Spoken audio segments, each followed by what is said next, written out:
امام شافعی رحمۃ اللہ علیہ نے اپنے استاد امام وقی رحمۃ اللہ علیہ سے قوت حافظہ میں کمی کی شکایت کی تو انہوں نے گناہوں سے بچنے کی تلقین کی۔ امام شافعی رحمۃ اللہ علیہ نے اس گفتگو کو شعر کا جامہ پہناتے ہوئے فرمایا، میں نے امام وقی رحمۃ اللہ علیہ سے اپنے حافظے کی کمی کی شکایت کی۔ انہوں نے وصیت کی کہ اے طالب علم، گناہوں سے بچ جاؤ، کیونکہ علم اللہ تعالیٰ کا نور ہے اور اللہ تعالیٰ کا نور کسی گنہگار کو عطا نہیں کیا جاتا۔ کالج، یونیورسٹیوں اور مدرسوں کے پڑھنے والوں کے لیے اس میں عبرت کا سبق موجود ہے۔ بد نظری ذلت و خواری کا سبب ہے۔ شیخ واسطی رحمۃ اللہ علیہ فرمایا کرتے تھے کہ جب اللہ تعالیٰ کسی بندے کی ذلت و خواری چاہتا ہے تو اسے خوبصورت چہرے دیکھنے کی عادت میں مبتلا کر دیتے ہیں۔ اس سے معلوم ہوا کہ بد نظری ذلت و خواری کی بنیادی سبب بنتی ہے۔ جو خوش نصیب لوگ اپنی نگاہوں کو پست رکھتے ہیں وہ بڑی بڑی آفتوں اور مصیبتوں سے بچے رہتے ہیں۔ بقول میر تقی، اس عاشقی میں عزت سادات بھی گئی۔ مرزا غالب کہتے ہیں، عشق نے غالب نکما کر دیا، ورنہ ہم بھی آدمی تھے کام کے۔ بد نظری سے برکت ختم ہو جاتی ہے۔ بد نظری سے بد اثرات میں سے ایک یہ بھی ہے کہ انسان کی زندگی میں سے رزق میں سے اور وقت میں سے برکت اٹھا لی جاتی ہے۔ چھوٹے چھوٹے کام بڑے بڑے مسئلے بن جاتے ہیں۔ جس کام کی انسان کوشش کرے وہ ادھورا رہ جاتا ہے۔ ظاہر میں لگتا ہے کہ کام ہو جائے گا، مگر عین وقت پر ہوتے ہوتے رہ جاتا ہے اور پریشانی و پشیمانی کا سبب بنتا ہے۔ لوگ سمجھتے ہیں کہ کسی نے کچھ کر دیا، حالانکہ وہ اپنے نفس کی خباثت کی وجہ سے مصیبت میں مبتلا ہوتے ہیں۔ اپنی زبان سے اقرار کرتے ہیں کہ ایک وقت تھا کہ مٹی کو ہاتھ لگاتے تھے تو سونا بن جاتی تھی، اب سونے کو ہاتھ لگاؤ تو وہ بھی مٹی بن جاتا ہے۔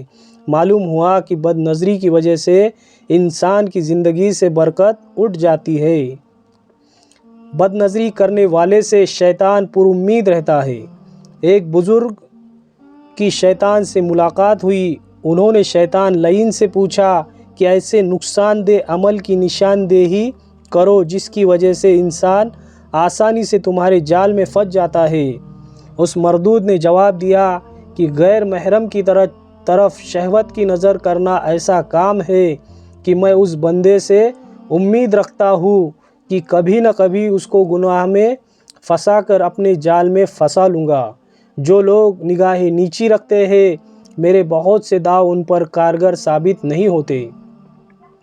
میں نے چاروں سمتوں سے اولاد آدم کو بہکانے کی قسم اٹھائی ہے۔ نیچے کی سمت محفوظ سمت ہے۔ جس نے نگاہیں جھکائے رکھی اس نے مجھے نا امید رکھا۔ بد نظری سے نیکی برباد گناہ لازم۔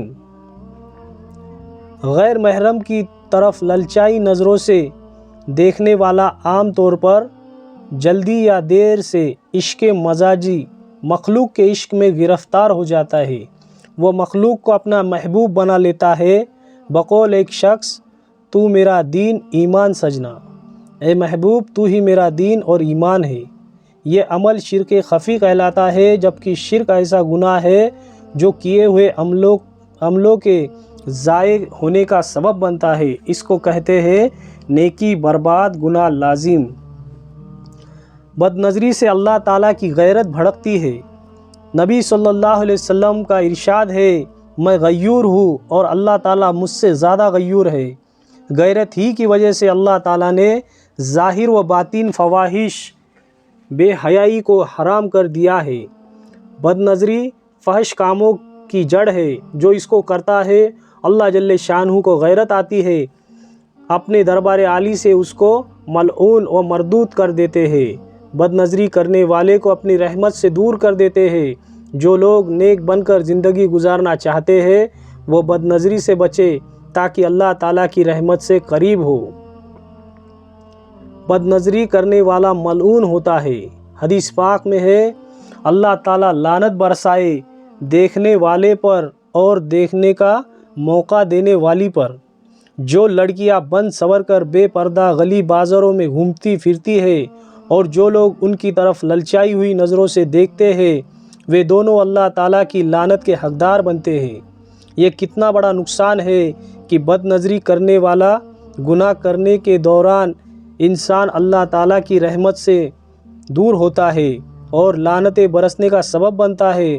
بد نظری والے گناہ سے توبہ کرنے میں دیر نہیں کرنی چاہیے، ایسا نہ ہو کہ ادھر موت آئے اور ادھر رحمتوں کی بجائے لعنتیں برس رہی ہو۔ یہ دنیا و آخرت کا خسارہ ہے اور واضح خسارہ ہے۔ بد نظری کو لوگ ہلکا سمجھتے ہیں۔ بد نظری اگرچہ بڑا گناہ ہے مگر اکثر لوگ اس کو ہلکا سمجھتے ہیں، اس لیے بے دھڑک کرتے ہیں۔ یہ گناہ اول جوانی میں شہوت کے غلبے کی وجہ سے کیا جاتا ہے، پھر ایسا مرض اور روگ لگ جاتا ہے کہ قبر کے قریب پہنچنے تک نہیں جاتا، لہٰذا یہ گناہ ہلکا نہیں بلکہ یہ بڑی مصیبتوں میں سے ایک ہے۔ بد نظری سے بدمعاشی تک۔ حافظ ابن قیم رحمۃ اللہ علیہ فرماتے ہیں، حوادث کی ابتدا نظر سے ہوتی ہے، جیسا کہ آگ اور شعلوں کی ابتدا ایک چنگاری سے ہوتی ہے، اس لیے شرمگاہ کی حفاظت کے لیے نظر کی حفاظت ضروری ہے۔ جو لوگ بد نظری کرتے ہیں وہی بدمعاشی کرتے ہیں۔ جو لوگ اپنی نظر کو آزاد چھوڑ دیتے ہیں ان کی شرمگاہ بے قابو ہو جاتی ہے، پھر انسان کو فحش کام کرنے پر مجبور کر دیتی ہے۔ بس معلوم ہوا کہ آنکھ ابتدا کرتی ہے اور شرمگاہ انتہا کرتی ہے۔ بد نظری سے جسم میں بدبو۔ حضرت شیخ الحدیث مولانا محمد زکریا رحمۃ اللہ علیہ فرماتے ہیں، یہ تو مجرب آزمائی ہوئی چیز ہے کہ بد نظری سے کپڑوں میں تعفن یعنی بدبو پیدا ہو جاتی ہے۔ بد نظری کتنا مہلک مرض ہے کہ اس کا اثر فوری طور پر ظاہر ہوتا ہے، یہاں تک کہ جسم اور کپڑوں سے عجیب قسم کی مہلک بو آنے لگتی ہے۔ اس کے مقابلے میں جو لوگ اپنی نگاہوں کو پاکیزہ بنا لیتے ہیں اور پاک دامنی کی زندگی گزارتے ہیں ان کے جسموں سے خوشبو آتی ہے۔ حدیث پاک سے بھی اس مضمون کا ثبوت ملتا ہے۔ نبی صلی اللہ علیہ وسلم کے جسم اطہر سے اتنی خوشبو آتی تھی کہ صحابہ کرام رضی اللہ عنہم محسوس کر لیتے تھے کہ نبی علیہ السلام کس راستے سے گزرے ہیں۔